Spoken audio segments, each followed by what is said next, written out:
किसी ने बड़े कमाल की बात कही है कि जिंदगी में संकट का हर दरिया पार होगा, थोड़ी सी हिम्मत रखिए, देखना एक दिन चमत्कार भी होगा। हाय गाइस, मेरा नाम है आरजे कार्तिक। एक छोटी सी कहानी। ये कहानी एक अमीर सेठ की। एक सिटी के सबसे अमीर सेठ थे, बहुत सारा पैसा था, बहुत सारे बिजनेसेस चल रहे थे, बहुत सारी फैक्ट्रीज के मालिक थे, कहीं कोई कमी नहीं, हर तरीके से संपन्न थे। एक दिन अपनी फैक्ट्री का दौरा करके शाम में घर लौटे थे। बड़ा सा बंगला, आलीशान बंगला। अंदर पहुंचे तो देखा कि घर वाले सारे लोग जो थे पूजा पाठ कर रहे थे, शाम की आरती चल रही थी। सेठ जी को भगवान से थोड़ी डिस्टेंस बनाने में मजा आता था। वो नास्तिक टाइप के थे, वो दूर रहते थे। अपने कमरे में चुपचाप चले गए, जाकर के अपना हिसाब किताब करने लगे, एनालाइज करने लगे क्या सही हुआ क्या गलत हुआ। नौकर को बुला करके कहा कि एक कप कॉफी लेकर के आ जाओ। नौकर गया कॉफी तैयार करने के लिए। अचानक से सेठ जी को दर्द होने लगा, सीने में बेचैनी महसूस होने लगी। वापस नौकर को बुलाया और कहा कि एक काम करो, फटाफट से डॉक्टर्स को बुलाओ, कॉफी बाद में बनाना। उस सिटी के जो टॉप हॉस्पिटल के डॉक्टर्स थे वो सारे के सारे आए, आकर के जांचें करी, बहुत सारी रिपोर्ट्स आई। मालूम चला कि सेठ जी हर तरीके से परफेक्टली फाइन थे। सेठ जी ने कहा कि मुझे तो अभी भी बेचैनी हो रही है, मेरे लिए तो दवाइयां लिखी। डॉक्टर्स ने कहा कि आप ठीक हैं, कहाँ परेशान हो रहे हैं। फिर भी सेठ जी का मन था, वो अंदर ही अंदर अजीब सा महसूस कर रहे थे। तो डॉक्टर्स ने दवाइयां लिख दी और साथ में नींद की गोली लिख दी कि अगर नींद ना आए तो ये भी ले लेना, लेकिन आप आज आराम करना, किसी बात की वजह से शायद आप परेशान हैं, इसीलिए आपको बेचैनी हो रही है। नौकर ने खाना तैयार किया, दवाइयां लेकर के आ चुका था। सेठ जी ने दवाई ली, सोने के लिए बिस्तर पर चले गए, लेकिन नींद नहीं आ रही थी, करवट बदल रहे थे। बिस्तर से उठ करके वो नींद की गोली भी ले ली, लेकिन तब भी नींद नहीं आ रही थी। बहुत देर हो गई थी। घड़ी उठा करके देखा तो रात की 3 बज रही थी। सन्नाटा था, हर तरफ शांति थी। उन्हें लगा कि इस बंद कमरे में शायद घुटन हो रही होगी। कमरे से बाहर निकले, अपने आलीशान बंगले के बगीचे में गए, गार्डन में जाकर के टहलने लगे, लेकिन वो वहां भी उन्हें सुकून नहीं आ रहा था। उन्होंने सोचा कि थोड़ा बाहर टहल करके आता हूं। घर से बाहर निकल गए, कॉलोनी में सड़क पर टहलते टहलते दूर चले गए। इतने ख्यालों में खोए हुए थे, फैमिली को लेकर के, बिजनेस को लेकर के, पता नहीं 50 बातें चल रही थी कि घर से कब दूर आ गए मालूम ही नहीं चला।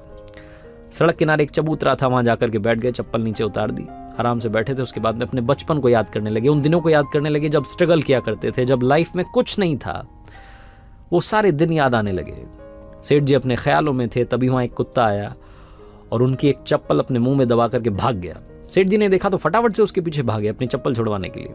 कुत्ता दौड़ता दौड़ता पास में झुग्गी झोपड़ियां थी, वहां जाकर के चला गया। उस कुत्ते के पीछे पीछे गए, आवाज लगाई, वो कुत्ता थोड़ा डरा, उसने अपने मुंह में से वो चप्पल नीचे गिराई और वो वहां से खिसक लिया। सेठ जी ने दूसरी वाली चप्पल भी पहनी और वापस अपने घर के लिए आने के लिए तैयार थे। उन्हें याद आया कि घर भी तो चलना है, कितनी देर से बाहर बैठा हूं। तभी उन्हें किसी के रोने की आवाज आने लगी। सेठ जी ने आसपास देखा तो एक झोपड़ी में से रोने की आवाज आ रही थी, एक महिला के रोने की आवाज आ रही थी। तकरीबन सुबह के 4 बज रहे होंगे, काफी देर हो चुकी थी। सेठ जी ने सोचा कि क्या करूं, जाकर के पूछूं क्या बात है या फिर अपने घर चले जाऊं।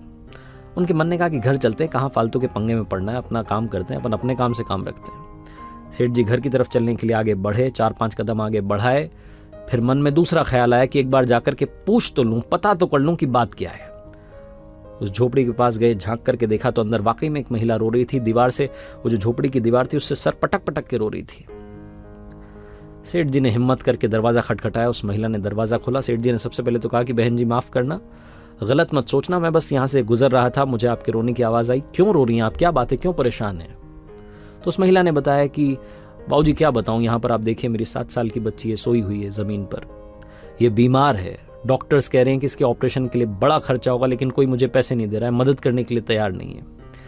सेठ जी ने कहा तो इसमें रोने से क्या होगा, रोने से आपको थोड़ा ना पैसा मिल जाएगा, रोने से कोई थोड़ा ना आपकी मदद कर देगा। और ये सुबह सुबह क्या रो रही हैं आप, इससे कुछ नहीं होने वाला। आपको मदद मांगनी है तो जहां आप काम करती है, कहाँ आप काम करती हैं? तो उस महिला ने बताया कि मैं तो घर घर जाकर के झाड़ू पोछा करती हूँ। तो सेठ जी ने कहा कि उनसे मदद मांग लेती है, रोने से कुछ नहीं होने वाला। तो उस महिला ने कहा कि रो तो इसलिए रही थी क्योंकि कल एक बाबा जी यहाँ से निकले थे। उन्होंने कहा था कि बेटा सुबह 4 बजे कल रोना शुरू करना और ऊपर वाले को याद करना, लगातार प्रार्थना करना, देखना चमत्कार होगा। इसलिए मैं रो रही थी कि शायद वो बाबा जी की बात सच हो जाए, शायद ऊपर वाला मेरी सुन ले। सेठ जी ने जब ये सुना तो उनका दिल पिघल गया। उन्होंने फटाफट से कॉल किया, एम्बुलेंस आई, डॉक्टर्स को कॉल कर दिया कि इस बच्ची का ऑपरेशन होना है, जितना खर्चा होना है वो सब आप मुझसे लेना, आप इस बच्ची को ठीक कर दो, स्वस्थ कर दो। और उस महिला को कहा कि आप कल से ही मेरे यहाँ पर आकर के नौकरी शुरू कीजिए, मेरे पास बहुत सारी फैक्ट्रीज हैं, आपको जहां काम करना है वहां काम करना। उस महिला के रहने के लिए अपना सर्वेंट क्वार्टर भी दे दिया। सेठ जी की जो बेचैनी थी वो तो उसी वक्त खत्म हो गई थी जब उन्होंने एम्बुलेंस को कॉल किया था, डॉक्टर से बात की थी। लेकिन मन में एक शंका थी, एक डाउट था जो लगातार चल रहा था। सेठ जी सोचने लगे कि मैं ऊपर वाले से इतनी डिस्टेंस रखता हूँ, नास्तिक हूँ, मुझे मतलब ही नहीं है, लेकिन क्या वाकई में ऊपर वाला है? ये क्या चक्कर है कि वो बाबा जी ने कहा कि 4 बजे रोना शुरू करना, मैं वहाँ पर किस्मत से पहुँच गया और उस महिला की मैंने मदद कर दी। सेठ जी के मन में 50 ख्याल आने लगे। फिर दूसरा ख्याल आया कि अगर वाकई में ऊपर वाला है तो हम ये नीचे वाले जो लोग हैं ये क्यों लड़ रहे हैं, वो क्यों हमें लड़ा रहा है धर्म के नाम पर, जात पात के नाम पर। उस महिला से ना तो मैंने जाति पूछी, ना उसने मेरी जाति पूछी, ना हमने एक दूसरे की जाति पूछी, ऊपर वाले ने भी हमारी जात पात के बारे में नहीं सोचा, बस मुझे जरिया बना करके वहाँ भेज दिया। सेठ जी को उस दिन समझ में आया कि लाइफ में वो काम में बड़ा विश्वास रखते थे कि कर्म किए जाओ, वो काम करेंगे तो रिजल्ट मिलेगा, काम करेंगे रिजल्ट मिलेगा। उस दिन एक और बात समझ में आई कि काम के साथ साथ, वर्कaholic होने के साथ साथ दूसरों की मदद करना, वो ह्यूमैनिटी का भाव रखना भी बहुत ज़रूरी है। सेठ जी को उस दिन समझ में आया कि जब मैंने किसी की मदद करी तो मुझे सुकून मिला, वो जो अंदर की बेचैनी थी वो ख़त्म हो गई। दुनिया में ऊपर वाले ने सिर्फ एक धर्म बनाया जिसे ह्यूमैनिटी कहते हैं, मानवता कहते हैं, इंसानियत कहते हैं। ये कहानी काफ़ी कुछ सिखाती है। पहली बात तो सिखाती है कि अगर आप भरोसा रखेंगे तो चमत्कार ज़रूर होगा। दूसरी बात सिखाती है कि ज़िंदगी में एक दूसरे की मदद करते चलेंगे तो आपकी मदद अपने आप ऊपर वाला करेगा। और तीसरी सबसे बड़ी बात सिखाती है कि ज़िंदगी में ज्ञान बांटने से हमेशा कुछ नहीं होता, मुस्कान भी बांटना ज़रूरी होती है। इसीलिए आरजे कार्तिक हर कहानी के आखिरी में कहता है, ऊपर वाले के आशीर्वाद के साथ, अपनी मेहनत के साथ, अपनों के प्यार के साथ कर दिखाओ कुछ ऐसा कि दुनिया करना चाहे आपके जैसा।